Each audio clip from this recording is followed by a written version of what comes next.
दोस्तों, जय माता दी। मेरा और मेरे एएस म्यूजिकल ग्रुप में आप सभी का बहुत बहुत स्वागत है। तो एक मैं सीता माँ का गीत लेके आई हूँ और जिस समय फूल तोड़ती हैं उस समय का गीत है। तो सुनिएगा आप लोग, जैसा होगा कमेंट में बताना।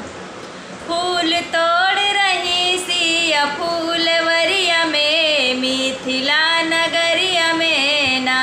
फूल तोड़ रही सिया फूलवरिया में, मिथिला नगरिया में ना। फूल तोड़ रही सिया फूलवरिया में, मिथिला नगरिया में ना। फूल फूल आल बेला, फूल बेला से चमेला। फूल फूल आल बेला, फूल बेला से चमेला। सुघर फूल फूले, सुघर फूल फूले जनक फूलवरिया में, मिथिला नगरिया में ना। सुघर फूल फूल जनक फूलवरिया में, मिथिला नगरिया में ना। फूल तोड़ रही सिया फूलवरिया में, मिथिला नगरिया में ना। फूल तोड़ रही सिया फूलवरिया में, मिथिला नगरिया में ना। मालिन करती पुकार, फूल तोड़ो ना हमारे। मालिन करती पुकार, फूल तोड़ो ना हमारे। कांटा चुभ जई है, कांटा चुभ जई है तोहरी अंगुरिया में, मिथिला नगरिया में ना।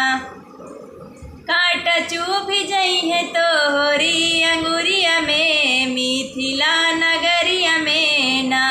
फूल तोड़ रही सिया फूलवरिया में, मिथिला नगरिया में ना।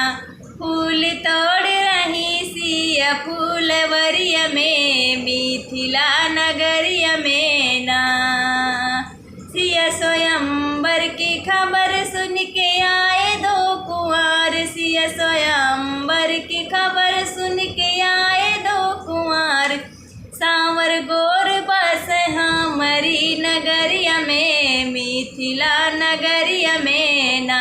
सांवर गोर बस हमारी नगरिया में, मिथिला नगरिया में ना। फूल तोड़ रही सिया फूलवरिया में, मिथिला नगरिया में ना। फूल तोड़ रही सिया फूलवरिया में, मिथिला नगरिया में ना। फूल तोड़ रही सिया फूलवरिया में, मिथिला नगरिया में ना।